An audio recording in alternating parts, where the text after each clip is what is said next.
Om Swastiastu, selamat siang Ibu dosen, selamat siang teman-teman. Saya Made Gilang Karya Baskara dengan NIM 18170524 dari kelompok 4 akan mempresentasikan materi mengenai analisis sumber dan penggunaan modal. Pertama, saya akan menjelaskan pengertian dana dan modal kerja. Pengertian dana menurut Adios mengemukakan bahwa dana berarti uang, surat berharga, serta harta lainnya yang sengaja disisihkan bagi suatu tujuan tertentu yang telah ditetapkan. Dari kutipan di atas, maka dikatakan bahwa dana adalah jumlah uang atau yang dapat dinilai dengan uang yang disisihkan untuk kepentingan atau tujuan tertentu. Pengertian dana menurut Kashmir mengemukakan bahwa yang pertama, dana dianggap sebagai kas. Yang kedua, dana dianggap sebagai uang yang disimpan di bank dalam bentuk giro atau tabungan. Yang ketiga, dana dianggap sebagai modal kerja. Yang keempat, dana dianggap sebagai seluruh aktiva yang dimiliki perusahaan. Yang kelima itu dana dianggap sebagai aktiva yang memiliki sifat sama dengan kas. Dari kutipan di atas dapat disimpulkan bahwa dana merupakan kas atau modal kerja yang sangat penting yang digunakan untuk melihat aliran kas pada perusahaan dengan tujuan yang telah ditetapkan selama periode akuntansi tertentu. Selanjutnya yaitu pengertian modal kerja. Modal kerja menurut Kashmir adalah investasi yang ditanamkan dalam aktiva lancar atau aktiva jangka pendek seperti kas, bank, surat berharga, piutang, persediaan, dan aktiva lancar lainnya. Sedangkan bimbingan mengatakan bahwa modal kerja adalah jumlah dari aktiva lancar. Jumlah ini merupakan modal kerja bruto. Definisi ini bersifat kuantitatif karena menunjukkan jumlah dana yang digunakan untuk maksud operasi jangka pendek. Waktu tersedianya modal kerja akan tergantung pada macam dan tingkat likuiditas dan unsur-unsur aktiva lancar, misalnya kas, surat berharga, piutang, dan persediaan. Adapun konsep modal kerja yang diambil menurut Rianto adalah sebagai berikut. Yang pertama yaitu kuantitatif. Konsep ini didasarkan atas kualitas dana yang tertanam dalam unsur-unsur aktiva lancar, di mana dana yang tertanam di dalamnya akan dapat bebas lagi dalam waktu yang pendek. Yang kedua, konsep kualitatif. Konsep ini menitik beratkan pada konsep kualitas modal kerja. Dalam konsep ini, pengertian konsep modal kerja adalah kelebihan aktiva lancar terhadap utang jangka pendek, yaitu jumlah aktiva lancar yang berasal dari pinjaman jangka panjang maupun para pemilik perusahaan. Konsep fungsional. Setiap dana yang digunakan dalam proses dimaksudkan untuk menghasilkan pendapatan. Sebagian dana digunakan untuk menghasilkan pendapatan pada periode tersebut, dan sebagian lagi dana digunakan dengan maksud menghasilkan pendapatan pada periode-periode berikutnya. Baik, sekian pemaparan dari saya. Materi selanjutnya akan dijelaskan oleh rekan saya. Terima kasih. Baik, perkenalkan, nama saya Kataya Brata. Di sini saya akan melanjutkan presentasi dari teman saya. Di sini saya akan mempresentasikan mengenai arti penting dan tujuan modal kerja. Secara umum, arti penting modal kerja bagi perusahaan, terutama bagi perusahaan keuangan, yaitu yang pertama, kegiatan seorang manajemen keuangan lebih banyak dihabiskan di dalam kegiatan operasional. Yang kedua, investasi dalam aktiva lancar, cepat dan sering kali mengalami perubahan serta cenderung labil. Yang ketiga, dalam praktiknya seringkali bahwa separuh dari total aktiva merupakan bagian dari aktiva lancar. Yang keempat, bagi perusahaan yang relatif kecil, fungsi modal kerja amat penting.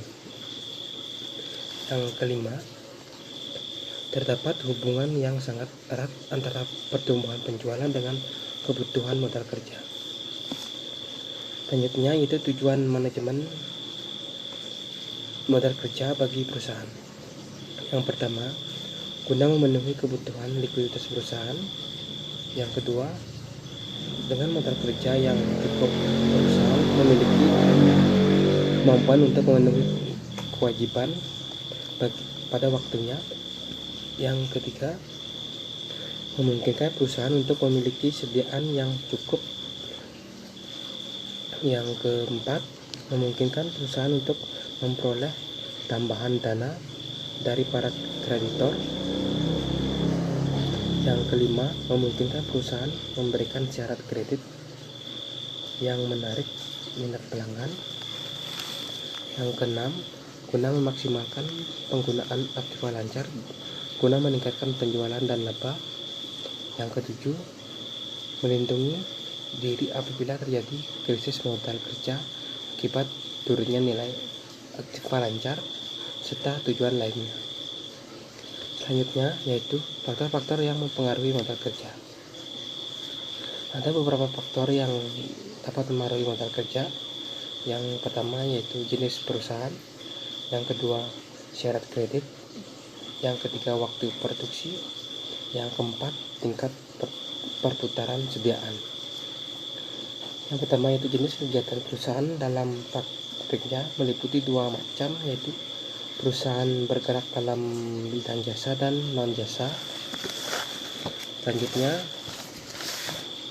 syarat kredit atau penjualan yang pembayarannya dilakukan dengan cara mencicil atau angsuran juga sangat mempengaruhi modal kerja.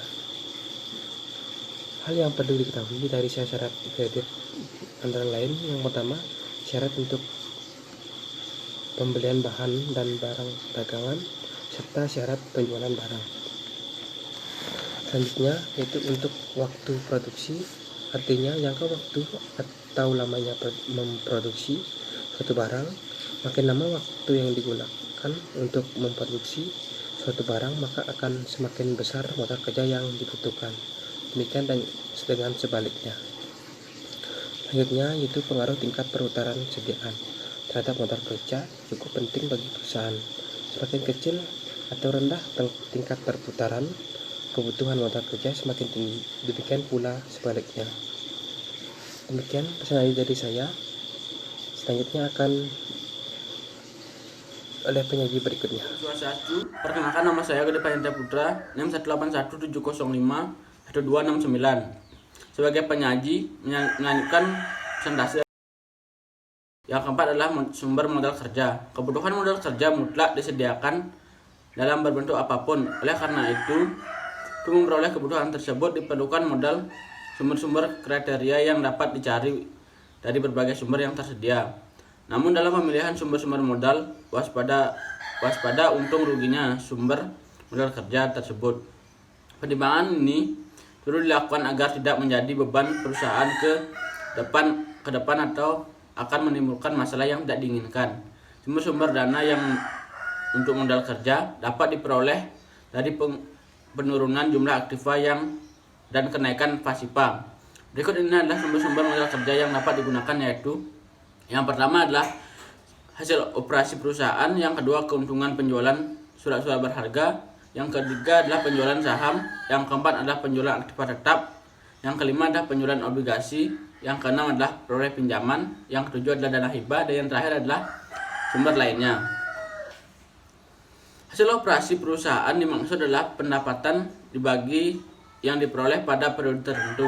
Pendapatan atau laba atau yang diperoleh perusahaan yang belum dibagi selama laba yang belum pemegang saham yang belum atau tidak diambil sahamnya.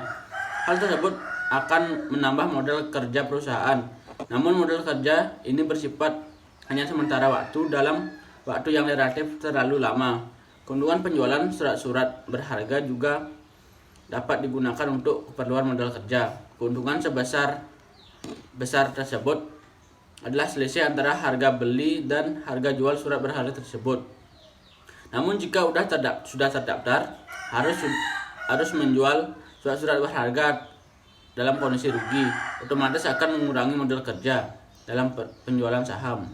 Artinya perusahaan melepas sejumlah saham yang dimiliki untuk dijual kepada berbagai pihak. Hasil penjualan saham ini dapat digunakan sebagai modal kerja. Hasil penjualan ini dapat dijadikan uang atau rekening sebesar harga jualnya. Penjualan artinya perusahaan yang mengeluarkan anggaran untuk dijadikan kepala pihak lainnya. Hasil penjualan ini juga dapat dijadikan modal kerja, meskipun hasil penjualan dapat diutamakan kepada investasi perusahaan jangka panjang. Mengenai pendapatan pinjaman dari kreditor bank atau lembaga lainnya, terutama pinjaman jangka pendek khususnya untuk meminjam jangka panjang juga dapat digunakan.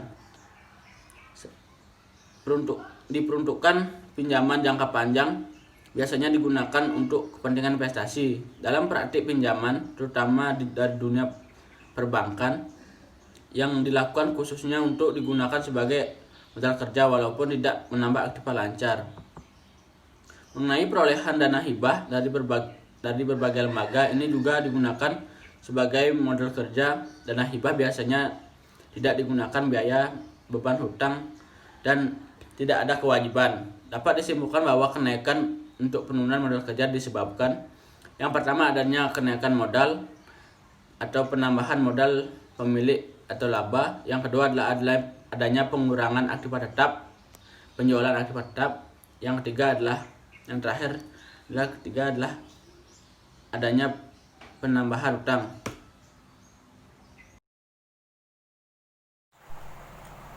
Baik, di sini saya akan menjelaskan tentang penggunaan modal kerja. Setelah memperoleh modal kerja yang diinginkan, tugas manajemen keuangan adalah menggunakan modal kerja tersebut. Hubungan antara sumber dan dana dan penggunaan modal kerja sangatlah erat. Artinya, penggunaan modal kerja dipilih dari sumber modal kerja tertentu atau sebaliknya. Penggunaan modal kerja akan dapat mempengaruhi jumlah kerja itu sendiri. Penggunaan dana untuk modal kerja dapat diperoleh dari kenaikan aktiva dan menurunnya pasifa. Secara umum, dikatakan bahwa penggunaan modal kerja biasa dilakukan persiapan untuk yang pertama, pengeluaran untuk gaji, upah, dan biaya operasi perusahaan lainnya. Yang kedua, pengeluaran untuk membeli bahan baku atau barang dagangan. Yang ketiga, menutupi kerugian akibat penjualan surat berharga. Yang keempat, pembentukan dana. Yang kelima, pembelian aktiva tetap berupa tanah, bangunan, mesin, dan lain-lain. Yang keenam, pembayaran utang jangka panjang seperti utang obligasi, hipotek, utang bank jangka panjang. Yang ketujuh, pembelian atau penarikan uang saham yang beredar. Yang kedelapan, pembelian uang atau barang untuk kepentingan pribadi. Dan yang terakhir, penggunaan lainnya. Arti pengeluaran untuk gaji, upah, dan biaya operasi perusahaan lainnya. Perusahaan mengeluarkan sejumlah uang untuk membayar gaji, upah, dan biaya operasi lainnya yang digunakan untuk menunjang penjualan. Kemudian maksud pengeluaran untuk membeli bahan baku atau barang dagangan adalah pada sejumlah bahan baku yang dibeli yang akan digunakan untuk proses produksi dan pembelian barang dagangan untuk dijual kembali. Untuk menutupi kerugian akibat penjualan surat berharga atau kerugian lainnya, pada saat perusahaan menjual surat-surat berharga namun mengalami kerugian, hal ini akan mengurangi modal kerja dan segera ditutupi. Pembentukan dana merupakan pemisahan aktiva lancar untuk tujuan tertentu dalam jangka panjang. Misal, pembentukan dana pensiun, dana ekspansi, atau dana pelunasan obligasi. Pembentukan dana ini akan mengubah bentuk aktiva dari aktiva lancar menjadi aktiva tetap. Pembelian aktiva tetap atau investasi jangka panjang seperti pembelian tanah, bangunan, kendaraan, dan mesin. Pembelian ini akan mengakibatkan berkurangnya aktiva lancar dan timbulnya utang lancar. Arti pembayaran utang jangka panjang adalah adanya pembayaran utang jangka panjang yang sudah jatuh tempo seperti pelunasan obligasi, hipotek, utang bank jangka panjang. Maksud pembelian atau penarikan kembali saham yang beredar adalah perusahaan menarik kembali saham-saham yang beredar dengan alasan tertentu dengan cara membeli kembali baik untuk sementara waktu maupun untuk selamanya. Maksud pengambilan uang atau barang untuk kepentingan pribadi adalah perusahaan mengambil barang atau uang yang digunakan untuk kepentingan pribadi, termasuk dalam hal ini adanya keuntungan atau pengambilan keuntungan atau pembayaran dividen oleh perusahaan.